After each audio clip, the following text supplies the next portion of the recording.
You don't need a flight number, Paige, because you aren't going. My father's voice cut through the applause at his anniversary dinner, loud enough for all 30 guests to hear. He pointed his champagne glass at me and laughed. Someone has to stay behind to feed the dogs and watch your sister's kids. That's your job. He didn't say it like a request. He said it like he was speaking to a servant. My mother smoothed her napkin and looked away. My sister Brittany just smirked. In that moment, 30 people watched my own family decide I wasn't worth a seat on the plane. But as I stood there humiliated, my hand brushed against my phone. They thought they were putting me in my place. They didn't know they had just left me alone with their financial records. Before I tell you what I found in my father's safe that night, and how I used it to turn their paradise into a federal prison, drop a comment telling me where you're watching from and what time it is there. I want to see how far this story travels. The room was so quiet I could hear the ice melting in the champagne buckets. 30 people were holding their breath, waiting for the explosion. They expected tears. They expected me to flip the table or scream at my father for treating a 32-year-old woman like an indentured servant. My mother was actually gripping the tablecloth, her knuckles white, bracing for the scene that would ruin her perfect evening. And honestly, a part of me wanted to give it to them. I wanted to shatter every crystal glass in the room. But I didn't. I just stood there completely still. My sister Brittany broke the silence. She walked over to me, her heels clicking on the hardwood floor, and thrust a 3-inch thick binder into my chest. Here, she said, her voice dripping with fake sweetness. It's the itinerary for the dogs and the kids. The twins need their humidifier set to exactly 68 degrees, and the dogs only eat the organic lamb mix, warmed up for 15 seconds. Don't mess it up. I looked at the binder. I looked at my father, who was watching me with a smug, expectant grin. He wanted me to fight. He wanted me to beg. Because if I fought, he could call me dramatic. If I begged, he could call me weak. He wanted the satisfaction of denying me. So I did the one thing none of them expected. I smiled. Okay, I said, taking the binder. I understand. Have a wonderful trip. The relief in the room was palpable. My father's chest puffed out. He clapped a hand on my shoulder, heavy and condescending. That's a good girl, Paige. I knew you'd see reason. We all have to make sacrifices for the family. He thought I had submitted. He thought he had won. But he didn't understand what I was doing. There is a concept in behavioral psychology called strategic compliance. It is what you do when you are trapped in a cage with a predator that is bigger and stronger than you. You don't bare your teeth. You don't attack. You lower your head. You expose your neck. You make yourself look small and harmless. You let them think they have total control because arrogance makes people sloppy. Arrogance makes them leave the cage door unlocked. If I had screamed at my father, he would have kicked me out of the house right then. He would have taken back the keys.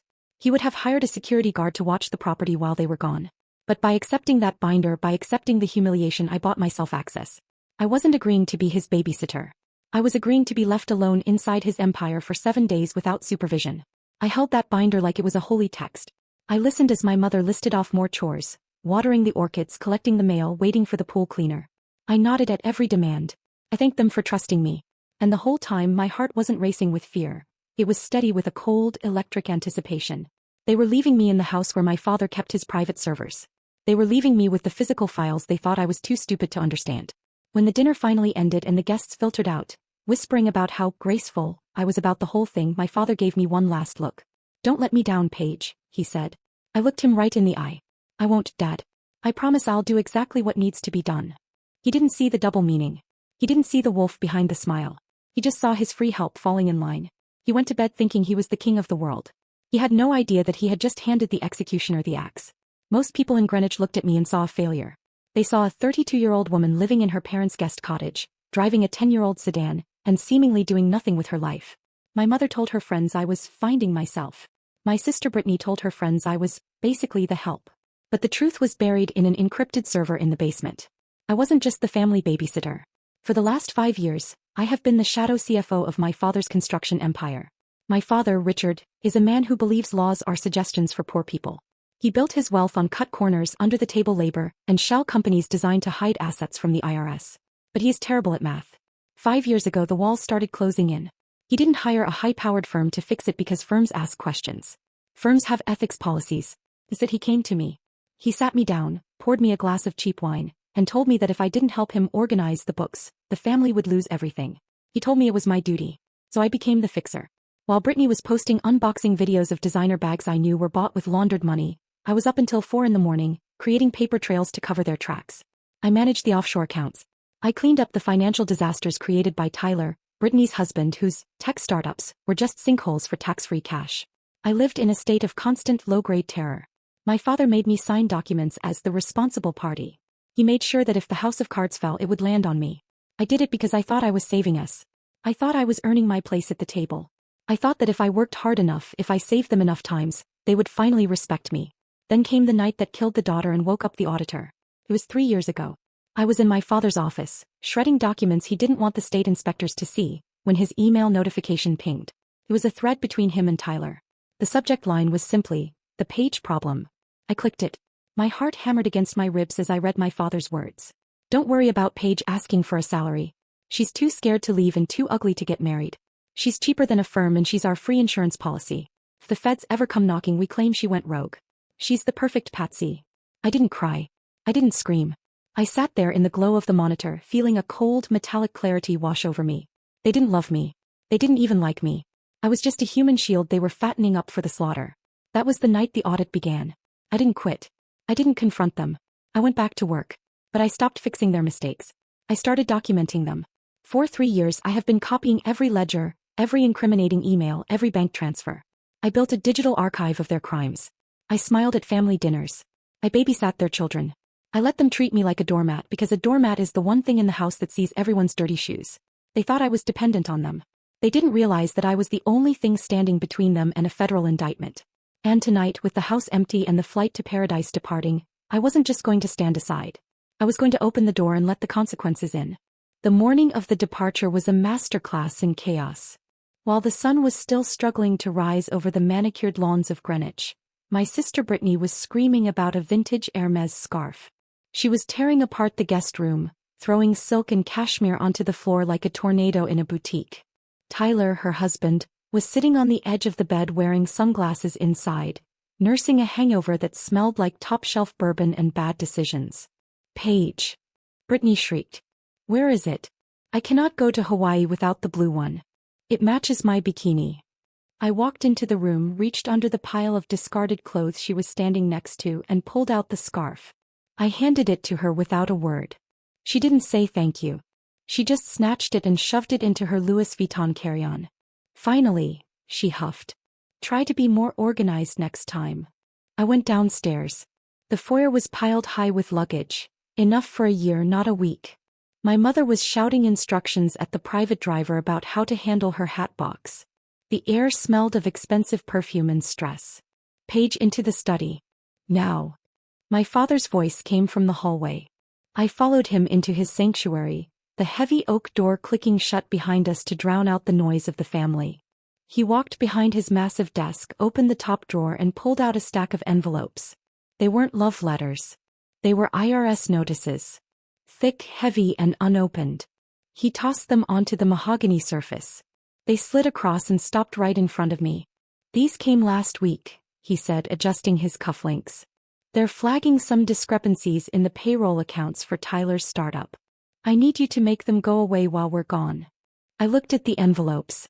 I knew exactly what was in them. I knew because I had warned him 6 months ago that moving cash between the shell companies would trigger a flag. He hadn't listened then. Now he wanted a miracle.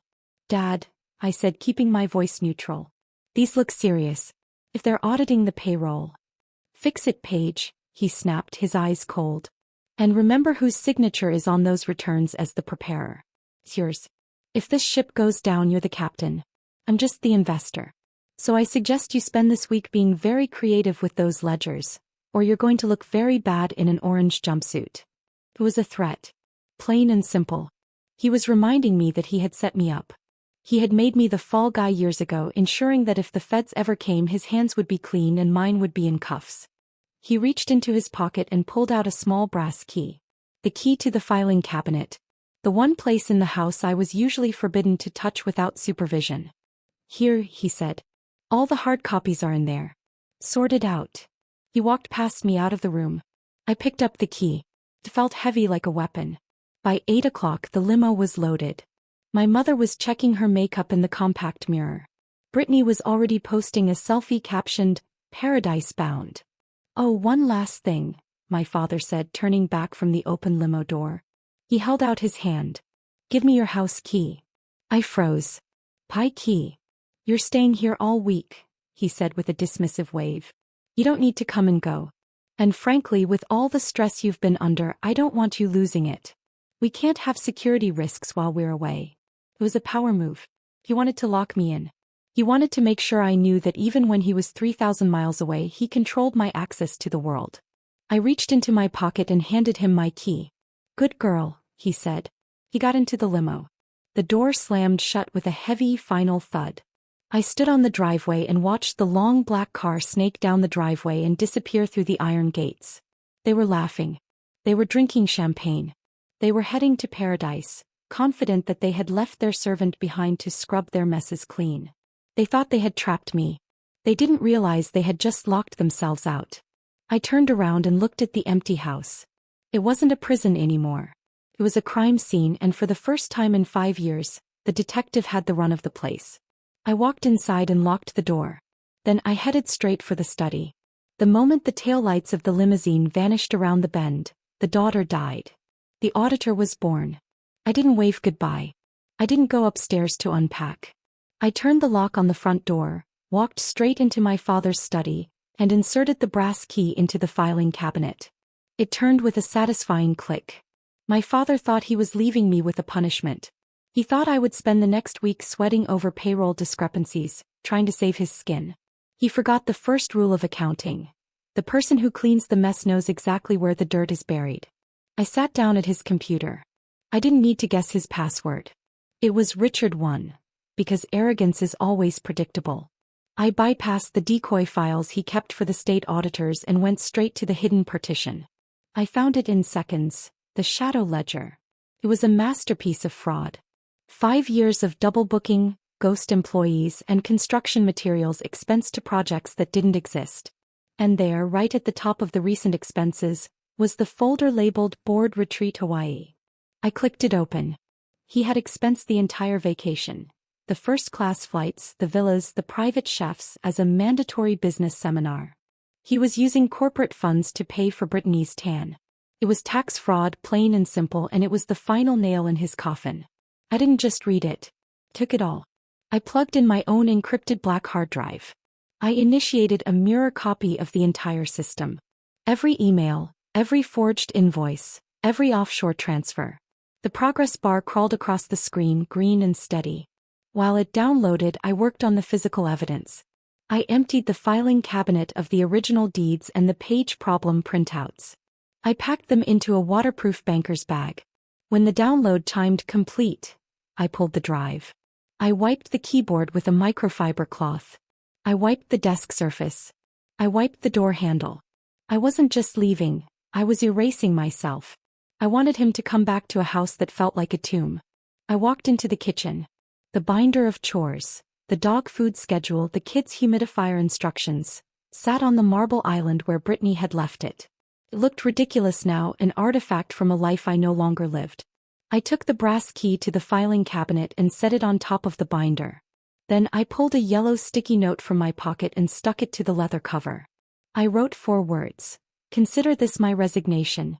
I grabbed my bag, not the duffel of clothes my mother expected, but a secure case containing 5 years of felonies. I walked out the front door and left it unlocked. Let the security alarm chirp. It wasn't my house to protect anymore. I drove my sedan to JFK, but I didn't head to the economy lot.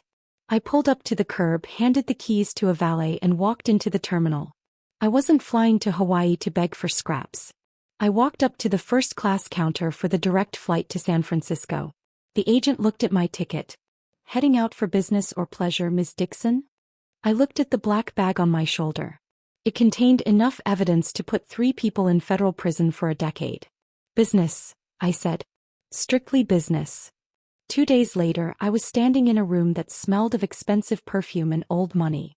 My Aunt Teresa's design studio in San Francisco wasn't just a building. It was a sanctuary of high art and higher tax brackets. She was hosting a private pop-up show to introduce me to her inner circle, not as her niece, but as a financial consultant for the elite. For the first time in my life, I wasn't wearing an apron or a polyester blend. I was wearing a silk structural gown Teresa had designed, holding a glass of vintage champagne and actually breathing. "You look like you belong here," Teresa whispered, squeezing my arm. "No one would ever guess you spent the last decade filing receipts for a construction company." I smiled, feeling the phantom weight of the binder finally lifting off my chest. I felt safe. I felt untouchable. Then the double doors at the front of the gallery burst open with a violence that made the crystal chandeliers tremble. The music stopped. The chatter died. Every head in the room turned. Standing in the doorway were my father and Tyler. They looked like a car crash in a museum. They were still wearing their vacation clothes. Linen shirts stained with sweat, faces peeling with angry red sunburns. But they weren't alone. Flanking them were two massive men in dark tactical gear, the kind of private security you hire when you want to hurt someone without leaving a police report. My father burst into the gallery with guards blocking the exits, screaming for them to grab me. In front of horrified guests, he accused me of stealing $50,000 in diamonds and hard drives, painting me as a criminal to hide his own crimes. Tyler threatened to call the police unless I handed over the bag. Instead, I pulled out a manila envelope. I told them I wasn't a thief. I was a whistleblower. The drives were already with the IRS and FBI, and touching me meant tampering with a federal witness. The guards backed off immediately. My father paled as I listed his crimes: offshore accounts, fake payroll shell companies, and even the Hawaii trip he thought was a vacation. The room turned on him. Guests started calling their lawyers. Aunt Teresa ordered him out, and as he staggered outside, federal agents arrived and arrested him and Tyler. The investigation seized the houses, cars, and hidden funds. My parents and sister were left broke. Richard and Tyler got 5 years for tax evasion and fraud. I received $3.6 million under the whistleblower program and bought Aunt Teresa's building. I realized my father was never powerful, only loud, leveraged, and funded by stolen money. When it vanished, so did he. Now I own my life, my work, and my future. Family isn't blood. It's the people who honor your worth.